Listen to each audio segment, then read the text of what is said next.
Oi, turma, tudo bem? Vamos continuar agora o estudo dos colóides.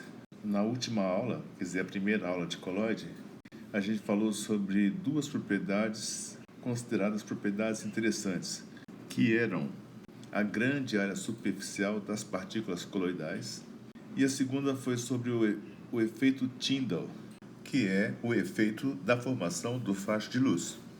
Agora vamos continuar ainda examinando mais algumas propriedades interessantes dos colóides. A outra propriedade assim interessante que chama a atenção é o chamado movimento browniano, que é um movimento em zigue-zague das partículas coloidais. Bem, esse movimento foi verificado, foi observado por Robert Brown em 1827, em uma mistura formada por grãos de pólen e água, onde esses grãos de pólen executavam um movimento em zigue-zague. Então, alguma força deve estar agindo sobre esses grãos. Na época, não era compreendido o que acontecia.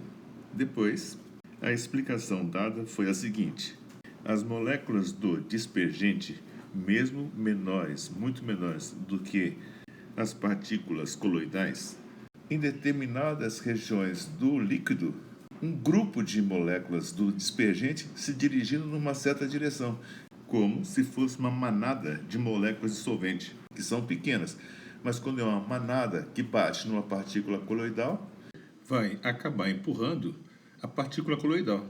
Bem, daqui a pouco tem outro grupo de moléculas de solvente que pode bater nela e ela mudar de direção. Então, o movimento em zigue-zague dos grãos de pólen em água é chamado de movimento browniano. E quem é responsável por isso são as próprias moléculas do dispergente que podem colidir com as moléculas, com as partículas do disperso. Um novo termo que vai aparecer agora é o colóide protetor. Esse colóide protetor ele está associado ao fenômeno da emulsão. Então, vamos imaginar a seguinte experiência. Em um liquidificador, adicionam-se óleo e água.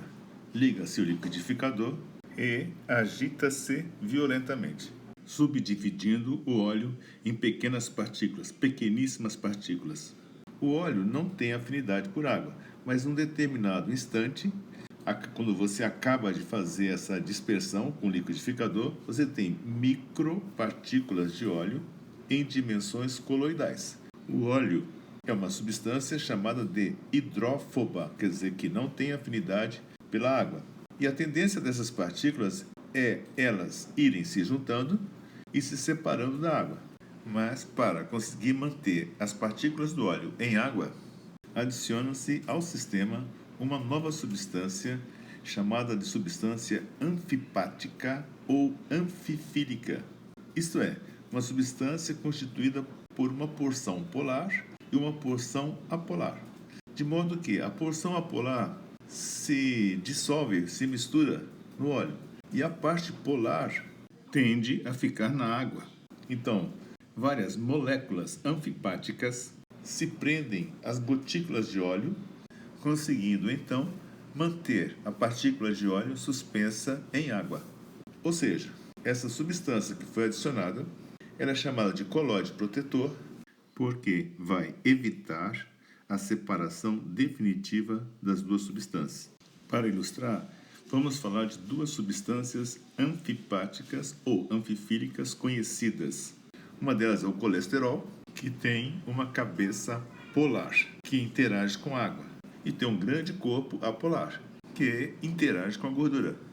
E a outra substância é o lauril sulfato de sódio, usado como detergente porque tem uma cabeça polar e um grande corpo apolar.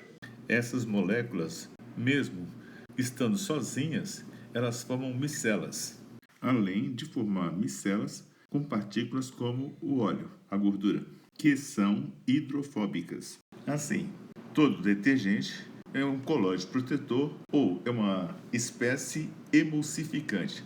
Vejamos agora dois termos que aparecem frequentemente no estudo dos colóides: peptização e pequitização. A gelatina pura a temperatura ambiente é sólida, Então, ele é vendido na forma de pó ou na forma de pequenas barrinhas. Para fazer a gelatina que a gente come, dissolve-se esse pó, essas barrinhas, em água quente. Aí você coloca para resfriar numa geladeira, para ganhar uma certa rigidez. Então, nesse processo, quando se colocar muita água, vai ficar com aspecto líquido. E quando você coloca na geladeira, ela ganha uma certa rigidez. Então, não chega a ser um sólido perfeito, mas parece mais com sólido do que com líquido. Conclusão. Essa mudança de formato, de maneira de se apresentar, é que você vai dar o nome de peptização quando fica com um aspecto mais fluido. E vai chamar de pectização o contrário. Ou seja, quando aquela mistura coloidal fica com um aspecto mais sólido.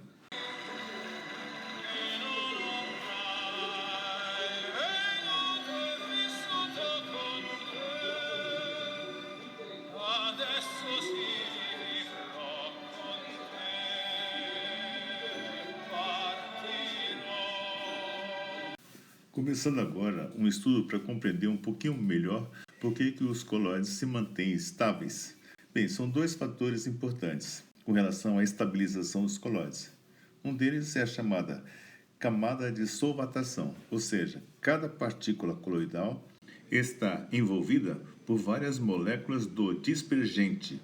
Quando o dispergente for a água, você chama de hidratação. Quando for um outro dispergente qualquer, dá-se o nome de solvatação.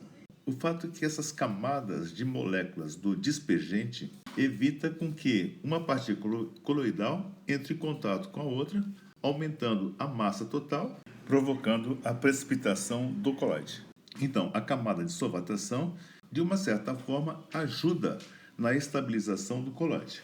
Bem, mas o outro fator, que talvez seja o mais importante, é a carga elétrica dos colóides. Todos os colóides apresentam carga elétrica. As partículas coloidais são eletrizadas. E um fato interessante é que todas as partículas têm todas o mesmo tipo de carga. Ou seja, se uma partícula coloidal for negativa, a outra partícula coloidal daquele sistema também vai ser negativa.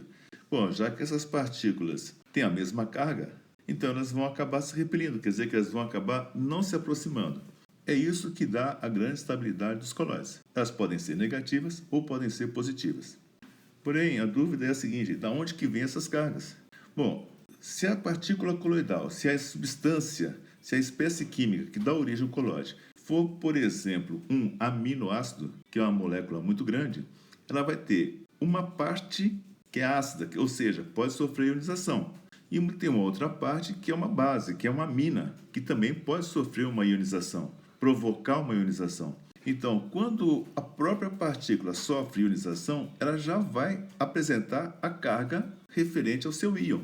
E todas elas deverão apresentar a mesma carga, já que é a mesma substância. Por exemplo, se for um grupo ácido, vai liberar H+, que vai para o meio aquoso, e vai ficar o resto da partícula carregada negativamente. Então, a própria ionização da espécie química que origina o colóide é a que vai garantir a carga daquele colóide. Uma outra forma de aparecer carga é chamada de adsorção seletiva, que é uma interação apenas superficial.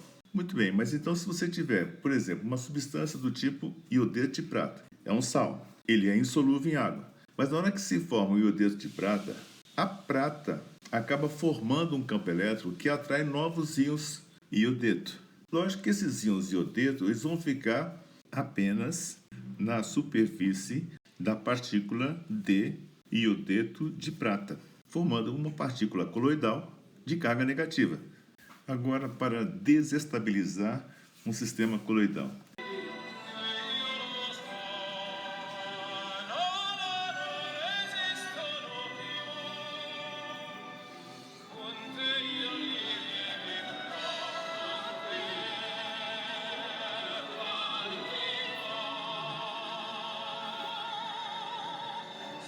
Bem, nós vimos que o que dá uma certa estabilidade é a camada de solvatação. Então, se você eliminar essa camada de solvatação, você vai tirar um pouco da estabilidade do colóide. Isso pode ser feito pela adição de uma nova substância que interaja melhor com as moléculas do dispergente, de tal maneira que o dispergente prefira se associar à nova substância adicionada do que à partícula coloidal que ela protegia.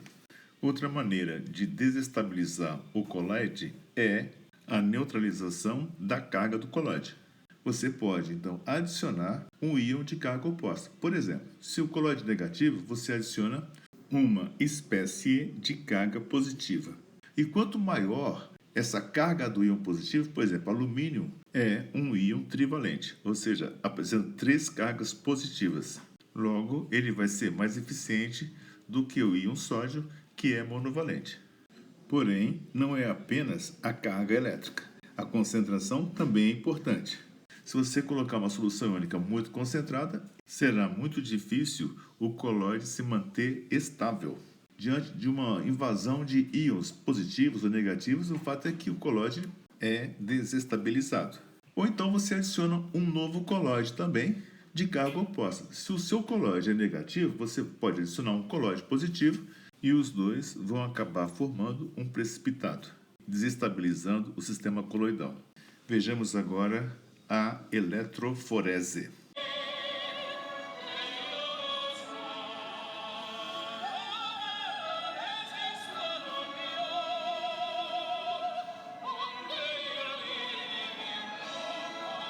Ao submeter o sistema coloidal a um campo elétrico, ou seja, colocando um polo positivo e um polo negativo, você vai observar que os colóides vão migrar ou para o polo positivo ou para o polo negativo, porque os colóides apresentam carga elétrica. Quando o colóide é positivo, ele migra para o polo negativo. Então, o colóide positivo é como se fosse um cátion, e essa migração se chama cataforese.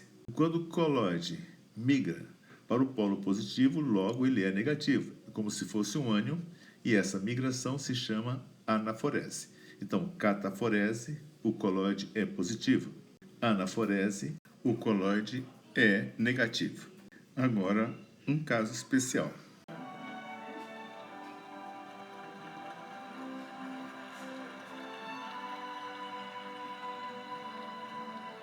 Nas dispersões onde o colóide é um aminoácido, existe um pH daquela mistura coloidal na qual o aminoácido não tem carga elétrica, ou seja, o colóide é neutro.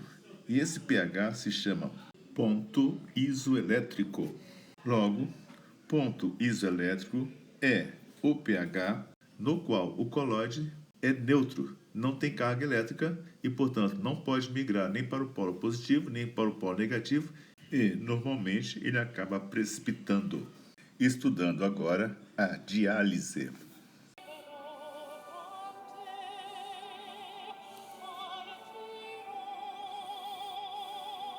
A diálise é um processo no qual você coloca a mistura coloidal dentro de um recipiente. Esse recipiente vai conter um solvente, normalmente é água, e esse colóide ele deve estar dentro de um saco, por exemplo, poroso. Aí o que vai acontecer? A água, que é um solvente, vai passar por meio do saco, que é poroso, e vai acabar arrastando as partículas pequenas, como cátions e ânions, além das moléculas pequenas que existam no meio. De tal forma que o que fica lá dentro são as partículas grandes, ou seja, é o colóide mais purificado. Então, a diálise é um método de obtenção de um colóide mais puro, através de uma corrente de solvente, corrente de água, que atravessa a mistura coloidal. Fazendo agora um pequeno resumo e completando algumas informações.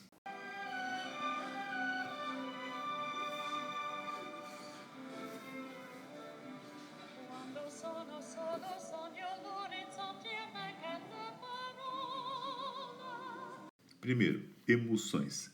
São dispersões coloidais, geralmente de um líquido com outro líquido, usando uma terceira substância que pode ser chamada de emulsificante. Essa terceira substância, ela é anfifílica e se localiza na interface entre as fases dos dois líquidos.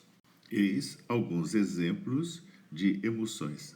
Leite é uma emulsão onde a fase dispersa é a gordura e a fase contínua, o dispergente é a água. No leite existe aproximadamente 80% de água. Existem emulsões que têm um aspecto mais sólido, então são chamadas assim, emulsões sólidas. Por exemplo, manteiga, onde a fase dispersa é a água e a fase contínua é a gordura. A manteiga é relativamente sólida. E uma outra emulsão com aspecto mais sólido é o queijo, onde a fase dispersa é a gordura e a fase contínua é a proteína do leite. Uma delas é a caseína.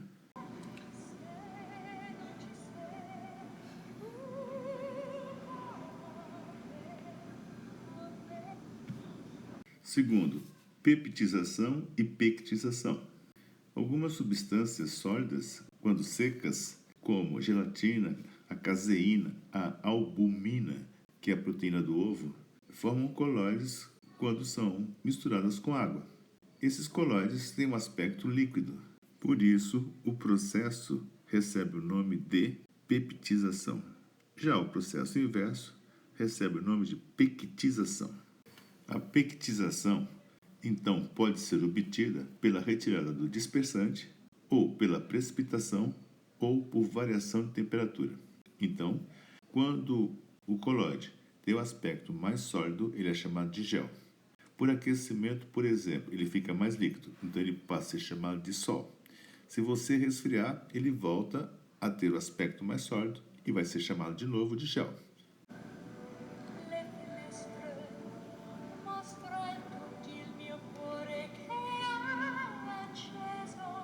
3. Classificação dos colóides. Os colóides recebem algumas classificações. Uma delas é essa aqui: colóide liófilo e colóide liófobo. Lio significa líquido. Então, liófilo quer dizer que tem afinidade por líquido. E liófobo tem uma certa dificuldade de se associar ao líquido. Quando o dispergente é a água, então eles são chamados de hidrófilos ou hidrófobos.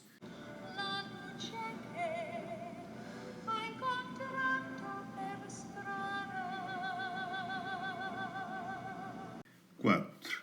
Outra classificação dos colóides, eles podem ser chamados assim: colóides moleculares, quando eles são formados por uma única molécula gigante, chamada de macromolécula, ou macroíon, se for um íon. E são chamados de colóides micelares, quando eles são resultados da aglomeração de pequenas moléculas.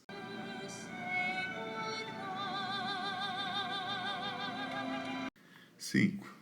A estabilização do colóide é realizada por basicamente 3 fatores. Primeiro, a camada de solvatação. Segundo, carga elétrica do colóide. Terceiro, pela interferência de uma terceira substância emulsificante que atua entre as fases das duas substâncias que se deseja obter um colóide, algumas vezes chamadas de surfactantes, porque atuam na superfície do colóide.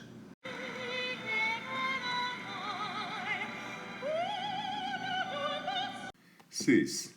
Carga elétrica. Todo colóide apresenta uma carga elétrica que é obtida por ionização da macromolécula ou por adsorção seletiva, isto é, a superfície do colóide adere a alguns íons presentes na dispersão coloidal.